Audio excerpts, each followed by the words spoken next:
Okay, good evening, everyone. Welcome to today's class and happy Democracy Day, everyone. So, moving forward to today's class, we have our ED take us on today's special Democracy Day. Thank God today's class fell on a very great day for Nigeria on national ethics and integrity, which will be carrying over our very own ED, Mr. Kule Lawal. So, ladies and gentlemen, please inform your party members to come in and join today's class because it's something that we should all be part of. So inform them to come in and join into this class. And remember, if you have questions, you can drop them in the chat box. And after the class, our ED will take your questions. Thank you, everyone. Welcome, ED.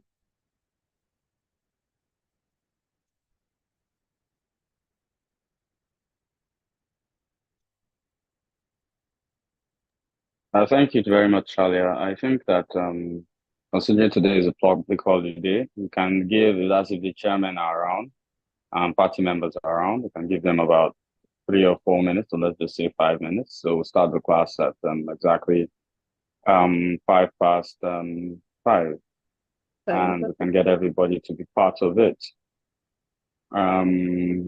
First and foremost, I would like to say Happy Democracy Day to everyone. The classes are winding to an end. I know we are I don't know whether it's eager. Well, if you are not eager, I think we generally are eager to so of course graduate this class and move on to the next one. Our jobs generally have been to do that literally in the college. So I hope everybody has been enjoying the classes, and everybody has learned what they're probably supposed to learn from the classes. I'd first like to state this clearly, that anyway, I think we should save it for the class. Let me not how do I put it? Let me not assume, or let me not presume things that we're supposed to be discussing in the class. So it's, of course, been an honor for the college to be part of this cohort. This is our 14th cohort. Today is a public holiday. Like I would say, clearly a public holiday for everybody except somebody like me, who has been running up and down TV stations and etc. So there's nothing public about this holiday for me. It was very tight work day for me. For those who are also within this democratic system, who are part of maybe the CSO space or government, I'm sure you found today a very tight work day. So happy Democracy Day. I know a lot of people have a lot of talking points today, funny issues that happened within today. It's key to note that regardless of what happens, we actually should be looking forward to Nigeria winning. And for me, that's key. It's funny when you hear statements coming from Nigerians and they say, not my president, not my country, not my this, not my that. I would like to inform you that in case you have a problem with the amalgamation and you want to go and visit Lord Lugard in his grave and argue whether Nigeria should be an entity together, it is advisable you just write a letter to the Minister of Interior. I think it's called the Form GO6 or something. And you request to leave being a citizen so that us that love the country can continue with the amalgamated Lord Lugard and other stories that you don't like to participate or be part of. And we'll take no offense because I don't think we would miss you that much, because I think what we're trying to do is build a country that has citizens that love it, build a country that is trying to project quite, the future of a country. It's surprising that on Democracy Day, I was thinking that this class would be a little fuller. It's actually empty. The 14th cohort, I don't know, from here, they went there, and now they're, I don't know, somewhere lower than I can point out. So I'm going to say this, and I'm going to say this in no bad terms. But Talia at exactly 15:05, which is now, I'd like you to take a rough attendance for everybody that is in class. Everybody that is in class, give them 2 extra attendance. For everybody that is not in class as of 15:05, take away 1 attendance. I think the college has been lenient with how things are being done. And if any party chairman is not in this, please, I'd like to know and state that I'll deal with that on the party chairman group. And I'll deal decisively with any party chairman that's not in class today. Part of being a citizen in Nigeria, before I begin my class, is to follow the rules in which citizens are guided by. Most citizens assume that being part of a country is, as Nigerians will say, probably to yab Ghana about jollof, to argue with South Africa on generator country winning non-generator country, etc., etc. As much as that, those are the fun parts of being a citizen, and of course, being a citizen of the most populous Black nation in the world, it takes a lot more than that to be a citizen. And one of the key things it takes is understanding the laws of your country. I think yesterday I was in a conversation and I said something, and I said a democracy is only as strong as the number of citizens that understand the constitution and the laws of that particular country. That's what makes a democracy strong. It's not INEC, it's not the president, it's not political parties, it is the number of Nigerian citizens that know the laws in this country. Now, we've continued with the 14th cohort across time. There are a lot of people that still don't follow the laws here. And what's most shocking, and I'm trying to make this a conversation, what's most shocking is we had a debate. Charlie, you're a part of that debate.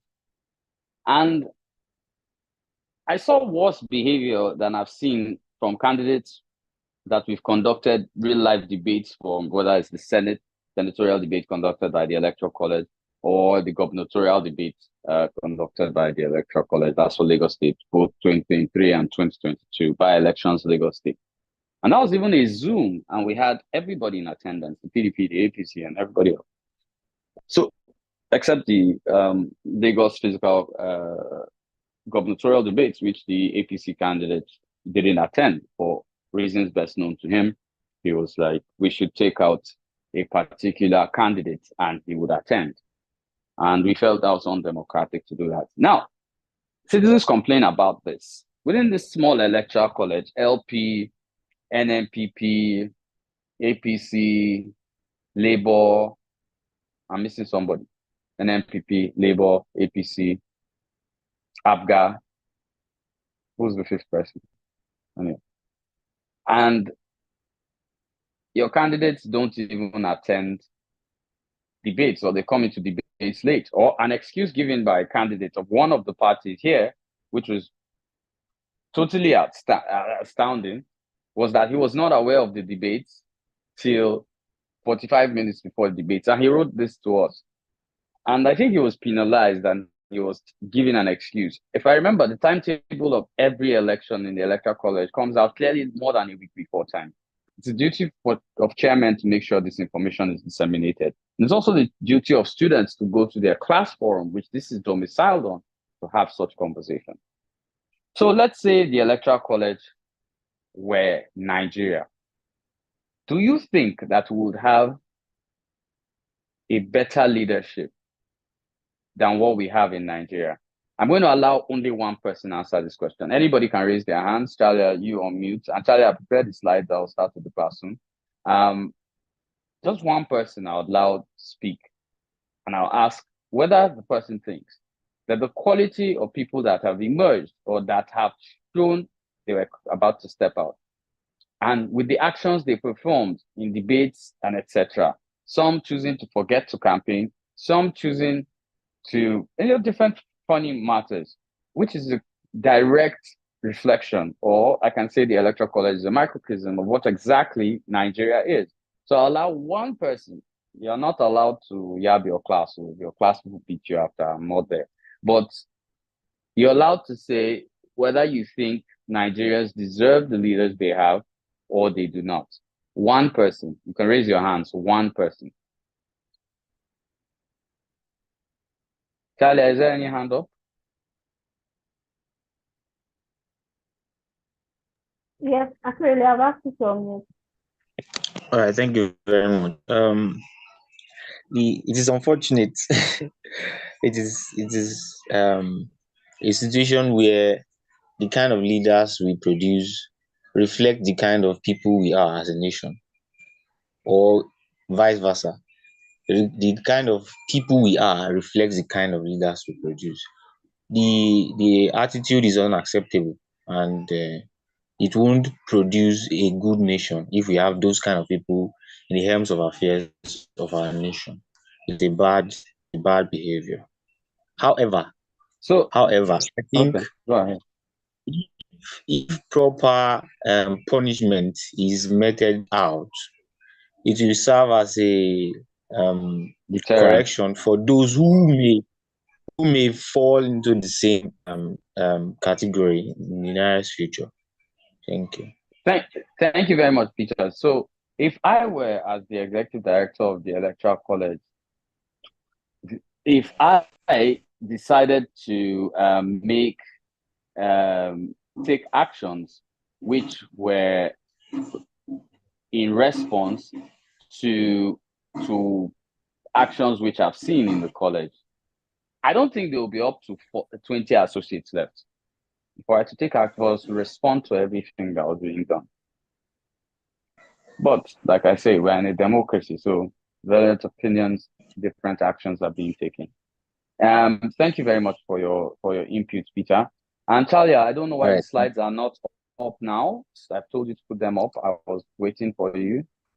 Peter, thanks. So proceed with the National Integrity Act. Of course, most of us are not aware that this actually is an act which binds and holds citizens of Nigeria to this particular act, which links us to it. And I think it was worked on between 2020 and 2022 when finally President Muhammadu Buhari assented to it, and it's law.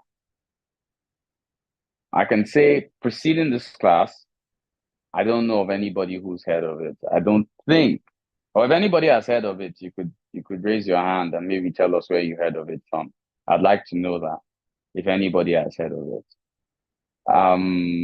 Anyway, I think we can go to the first slide, Chalia. So this is the introduction, which clearly states, wow, this is really small.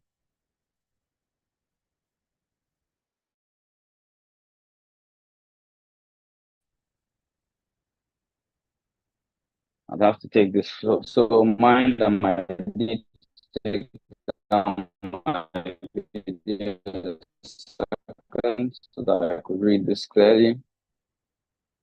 Charlie, I can't enlarge this. You're making this hard for me. Stop moving it. I'll do it myself.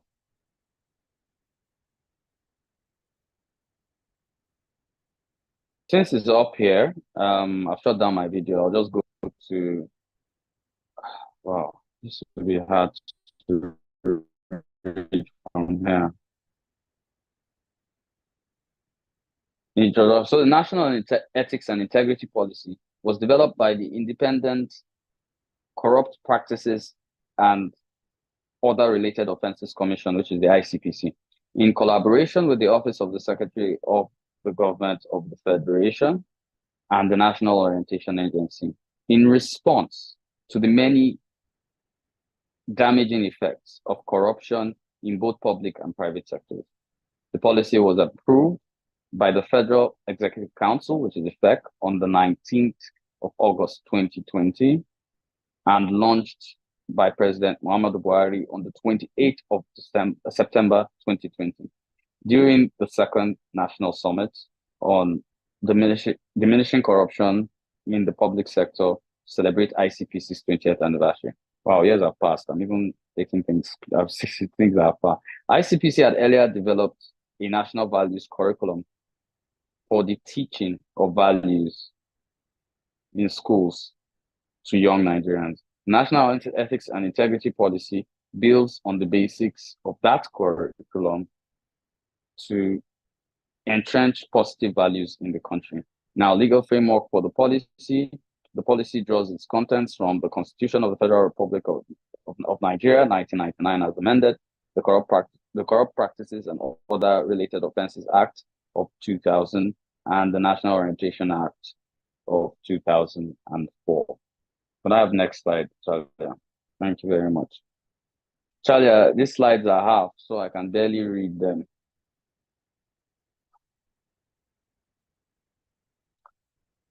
Chalia, is that the second slide? So foundation, wow, I can barely read this. Chalia, could you answer me, please?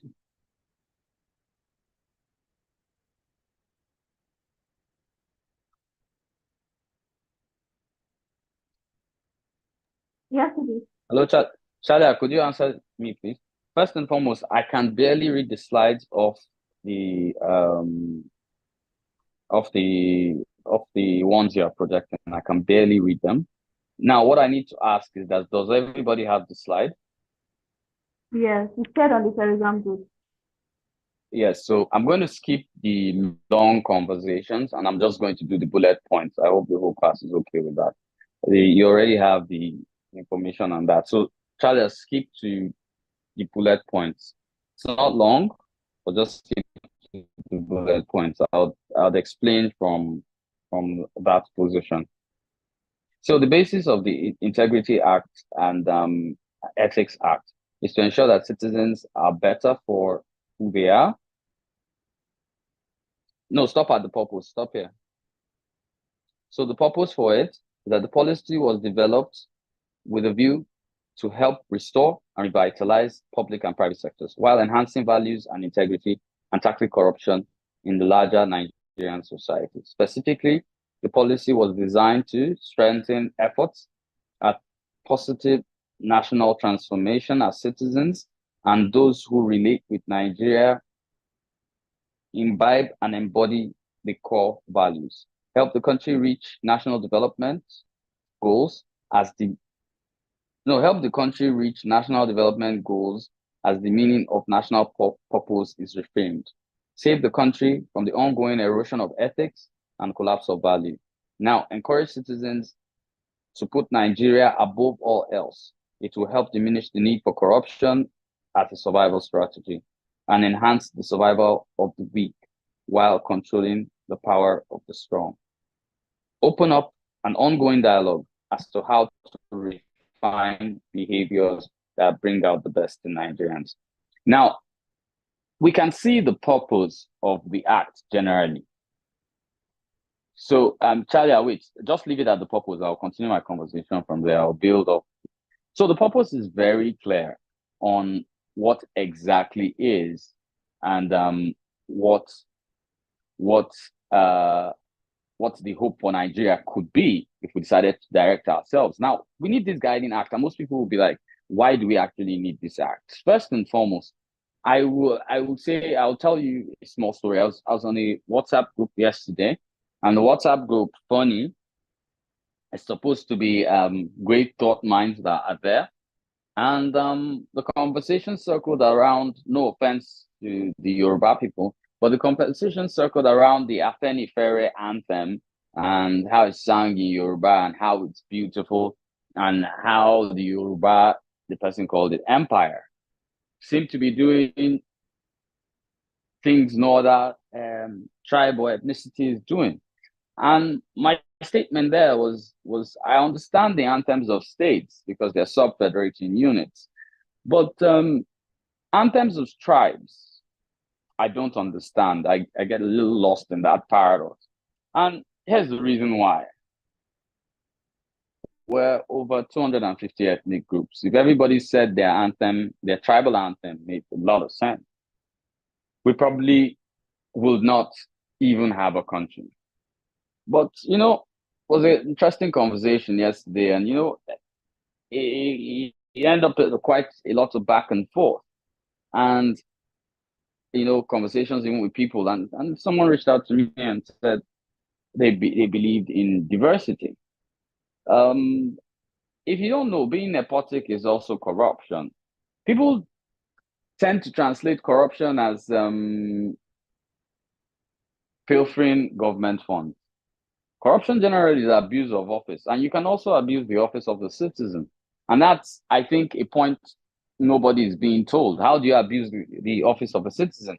First and foremost, if I take a random access of everybody that got their driver's license here, I can tell you that over 50% didn't get their driver's license legally. They didn't go to driving school, they didn't follow normal parameters. They just got into a car and started driving. Most of us learned like that. I'm guilty myself. That's how I learned how to drive. So I hadn't killed myself before I started driving better. But things as little as that. The reason why I use the Electoral College and the microcosm of its elections to explain a broader perspective is because when even in the Electoral College, you do not participate in assignments, but yet you want to take, when the group scores 10, you want to argue, you want to hail with those that worked for it, that you did a good job, your party did a good job, and you ascribe those marks to yourself. When your input generally was 0. When your party does bad, you criticize the college on how it marked your particular party scripts, or how it marked your assignment, or how it view your project. But your participation was 0. That is corruption. Nobody will tell you that, but it is. I've seen a lot of conversations. I will tell you my own personal opinion. I'm not happy with the new anthem. That I'll tell you directly.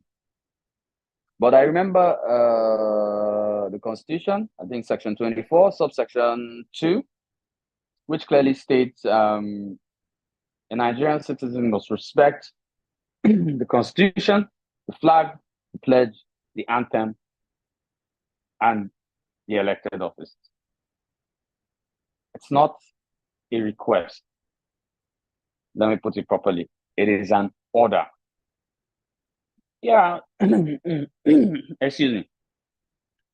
Everybody wants to say the Constitution is flawed at this point because it doesn't seem to project what exactly you want to hear. That's your emotional bias talking.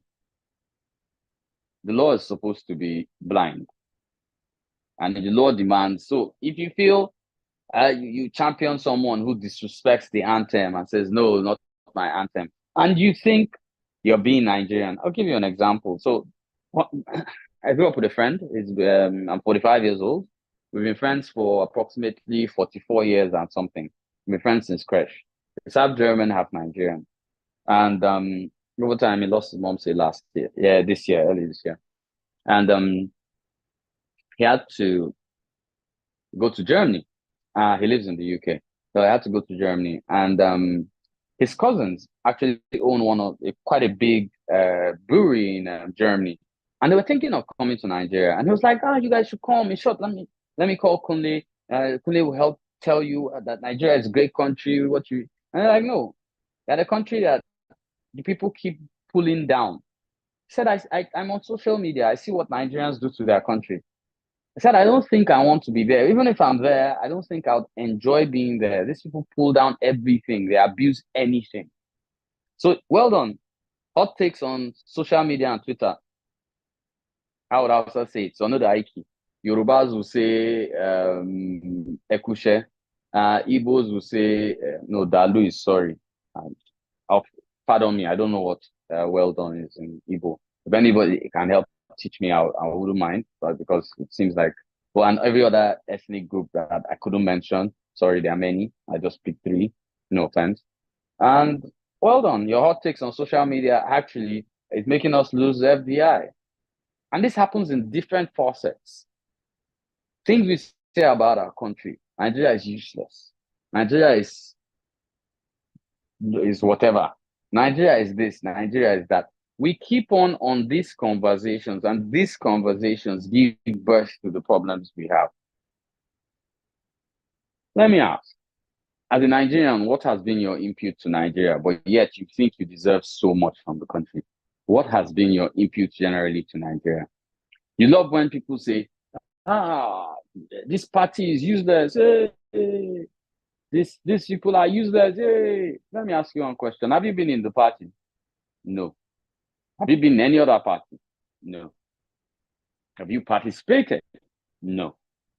And I always use this analogy. When you talk, you end up sounding like a mechanic that's talking about heart surgery. That's how you end up sounding. I dislike at this point of generation, in this generation, where everybody feels they have an opinion. Yes, opinions are free. They're like sheep. They roam around. But what is key is that when you are making your opinion and it's uninformed, you will be shut down. It is not that your opinion does not count. It is baseless, not backed by facts, backed by bias to either a tribe, a religion, or a particular political bias, or etc. and etc. And whether we like it or not, that is corruption of even the office of the citizen. How many of you have even paid attention to understand fact allocations? How many of you have sat down to, let me ask a random, no, you guys will Google it, you're online, and you'll Google it. But let me see something. Who can tell me, and you must answer this in 15 seconds. Who can tell me the national flower for Nigeria? If it reaches 30 seconds, I won't take anybody's answer because I know you Googled it.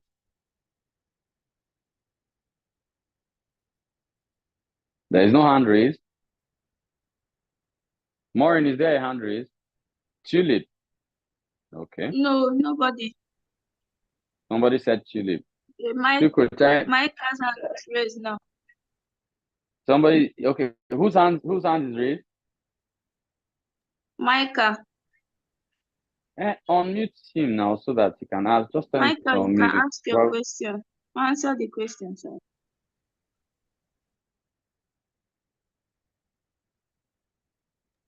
Micah, I've asked you to unmute though. More, no need for the O inside. Okay, since Micah is not unmuting, Habiba, you can go. You can answer the question.